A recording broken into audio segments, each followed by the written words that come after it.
आज की इस क्लास में करते हैं क्लास 10th के इंट्रोडक्शन टू ट्रिग्नोमेट्री चैप्टर की एक्सरसाइज 8.3 के क्वेश्चन नंबर 4 के नेक्स्ट पार्ट।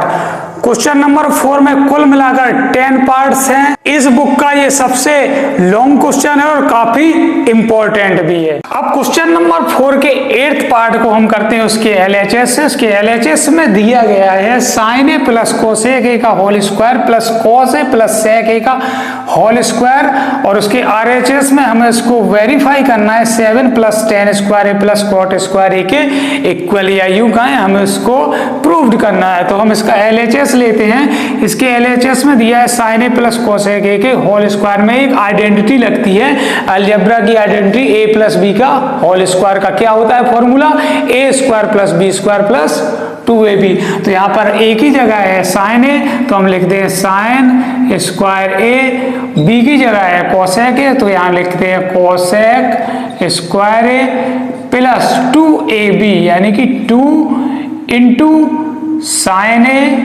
इंटू कोसेक ए। सिमिलरली यहाँ पर भी हम cos a plus sec a के होल स्क्वायर को उसी आइडेंटिटी की हेल्प से खोलेंगे तो a का स्क्वायर यानी कि हो जाएगा cos square a plus b का स्क्वायर यानी कि हो जाएगा sec स्क्वायर a और 2ab यानी कि 2 into cos a into sec a। Next step में हम करेंगे यहाँ पर ये sin स्क्वायर a है और यहाँ पर ये cos स्क्वायर a, इन दोनों को एक साथ लिख लेंगे। यहाँ हो जाएगा sin square a plus cos square a। Cosec square a को लिखेंगे उसके साथ हम लिख लेंगे यहाँ पर sec स्क्वायर a को। अब बचा है हमारा 2 sin a into cosec a तो इसको लिख लेते हैं 2 into sin a into cosec a और बचा है 2 into cos a into sec a तो इसे लिखते लेते हैं। तो इसे लिख लेते हैं 2 into cos a into sec a।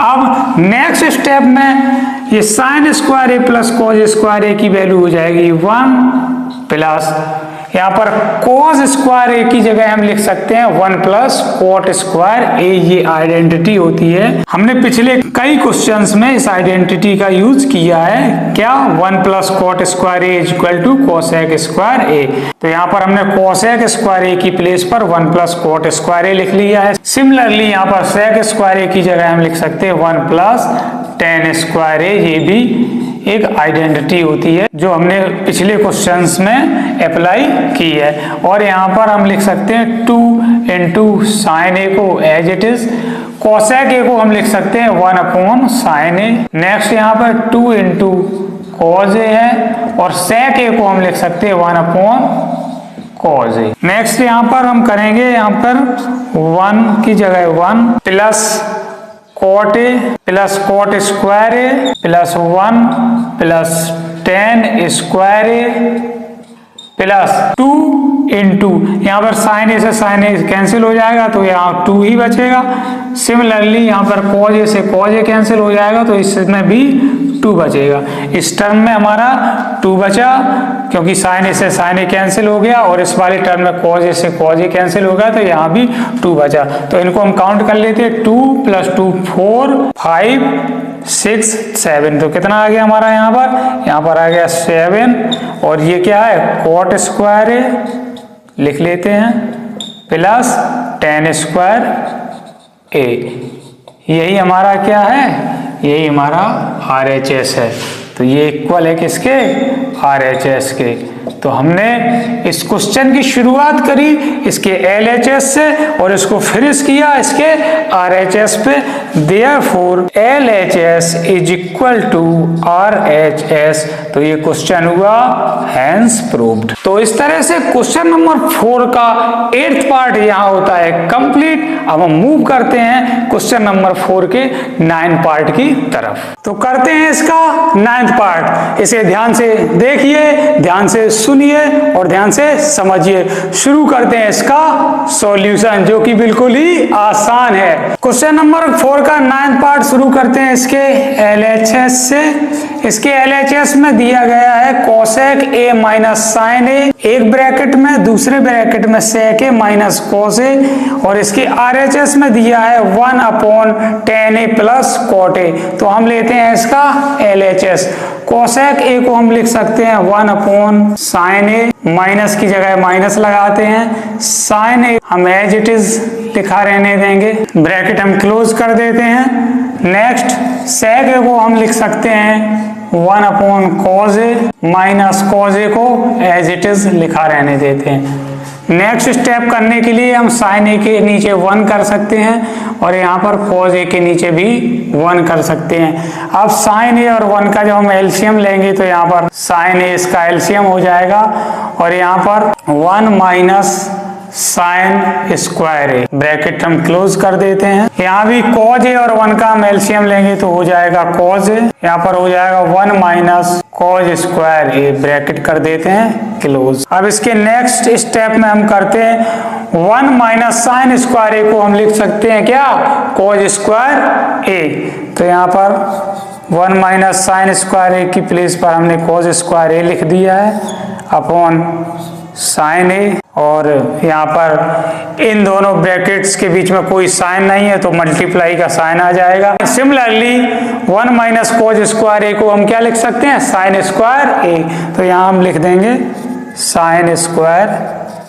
A, cos A as it is आ जाएगा। cos A से ये cos A चला जाएगा क्योंकि cos स्क्वायर A है यहाँ पर, तो हम cos A को कैंसिल कर दिया, फिर भी यहाँ cos A बचा है। sin A से sin A कैंसिल हो गया, फिर भी यहाँ पर एक sin A बचेगा, तो ऊपर यहाँ पर बचा है। नेक्स्ट स्टेप में लिखते हैं cos A और यहाँ पर बचा है इंटू sin A। तो अब इसके LHS में हम कुछ नहीं कर सकते हैं, अब हम लेते हैं इसका RHS। अब हम इसका सॉल्यूशन करते हैं इसके RHS से। इसके RHS में दिया है 1/tan A plus cot A, तो हम करते हैं 1/tan A को हम लिख सकते हैं sin A upon cos A, plus की जगह प्लस लगाएंगे as it is. cot A को हम लिख सकते हैं cos A upon sin A। Next step में 1 की प्लेस पे 1 लिखेंगे अपॉन, अब यहाँ पर cos A और sin A का हम एलसीएम लेंगे तो कितना हो जाएगा, cos A into sin A। तो यहाँ पर cos A है तो यहाँ पर हो जाएगा sin स्क्वायर A, प्लस यहाँ sin A है तो यहाँ क्या हो जाएगा, cos स्क्वायर A। अब नेक्स्ट स्टेप में 1 as it is upon sine square A plus cos square A का क्या होता फॉर्मूला, 1 होता। Sine square A plus cos square A की जगह हम क्या लिख सकते हैं, 1 लिख सकते हैं, तो यहाँ पर 1 लिख देते हैं। cos A into sine A को हम एज इट इज लिख देंगे। अब नेक्स्ट स्टेप में यहाँ पर ये cos A है 1 के साथ ऊपर चला जाएगा, तो यहाँ पर हम नेक्स्ट स्टेप में लिख देंगे cos A into sine A, और ये जो अपॉन में 1 होगा इसके नीचे 1 हो जाएगा। अब नेक्स्ट स्टेप में लिखते हैं 1 से जब cos A into sine A को कराएंगे तो यहाँ पर हो जाएगा cos A into sine A। Final ये यही क्या है, यही इसका हमने जब LHS को सोल्व किया है तो LHS में भी यही आया cos A into sine A, और इसके RHS में भी क्या आया, cos A into sine A। Therefore LHS is equal to RHS। तो ये क्वेश्चन होता है हैंस प्रूव्ड। तो क्वेश्चन नंबर 4 का 9th पार्ट यहाँ होता है कंप्लीट। अब हम करते हैं इसका 10th पार्ट। अब हम करते हैं क्वेश्चन नंबर 4 का 10th पार्ट, जो कि इसका लास्ट पार्ट है और आपके इंट्रोडक्शन टू ट्रिग्नोमेट्री चैप्टर का भी लास्ट क्वेश्चन है। इसी के साथ आपका इंट्रोडक्शन टू ट्रिग्नोमेट्री चैप्टर यहाँ पर हो जाएगा कंप्लीट। अब हम करते हैं इस चैप्टर का लास्ट क्वेश्चन। तो ये क्वेश्चन 3 टर्म में दिया गया है, इसका फर्स्ट टर्म है, ये सेकेंड टर्म है, इसका थर्ड टर्म है। हमें इन तीनों टर्म को इक्वल दिखाना है, या यूं कहें हमें इनको वेरीफाई करना है, या इसको यूं कहें कि हमें इसको प्रूव्ड करना है। तो हम सबसे पहले लेते हैं इसका LHS। इसके LHS में हमें दिया है 1 + tan स्क्वायर ए अपॉन 1 + cot स्क्वायर ए। तो यहाँ पर 1 + tan स्क्वायर ए हमने पिछले क्वेश्चंस में ये फॉर्मूला अप्लाई किया है। 1 + tan square A equal to होता है sec स्क्वायर ए। तो यहाँ पर 1 + tan स्क्वायर ए की जगह हम रख देंगे sec स्क्वायर ए। सिमिलरली 1 + cot स्क्वायर ए की जगह क्या होता है cosec स्क्वायर ए। तो यहाँ पर हम क्या लिख देंगे cosec स्क्वायर ए। अब यहाँ पर जो sec स्क्वायर ए है हम इसको लिख सकते हैं 1 अपॉन cos स्क्वायर ए। cosec स्क्वायर ए को हम लिख सकते हैं 1 अपॉन sin स्क्वायर ए। तो अब जब इस तरह से फ्रैक्शन होती है हमारी, तो ये एक्सटर्नल पार्ट का मल्टीप्लाई एक्सटर्नल पार्ट के साथ हो जाता है, और इसके इंटरनल पार्ट का मल्टीप्लाई इसके इंटरनल पार्ट के साथ हो जाएगा। तो साइन स्क्वायर का मल्टीप्लाई जब 1 के साथ होगा तो यहाँ पर आ जाएगा साइन स्क्वायर ए अपॉन, जब इस कॉज स्क्वायर ए का मल्टीप्लाई इस 1 के साथ होगा तो आ जाएगा कॉज स्क्वायर ए। और ये साइन स्क्वायर ए अपॉन कॉज स्क्वायर ए को हम लिख सकते हैं tan स्क्वायर ए। तो यही tan स्क्वायर ए हमें इसके लास्ट पार्ट में वेरीफाई करना था। तो इसका LHS इसके लास्ट टर्म के इक्वल आया। अब हम लेते हैं इसका RHS। इसके RHS में हमें दिया है 1 - tan a upon 1 - cot a। तो हम क्या कर सकते हैं यहाँ पर 1 - tan a को तो हम एज इट इज लिखा रहने देंगे, लेकिन यहाँ पर 1 - cot a को हम लिख सकते हैं 1 अपॉन tan a, और पूरे पर होल स्क्वायर लगा देंगे। अब इसके नेक्स्ट स्टेप में हम करेंगे यहाँ पर 1 - tan a को हमने एज इट इज लिखा रहने दिया। अब इस 1 के नीचे हम यहाँ पर 1 ले लेंगे, तो यहाँ पर 1 और tan a का एलसीएम जब हम लेंगे तो कितना हो जाएगा tan a हो जाएगा।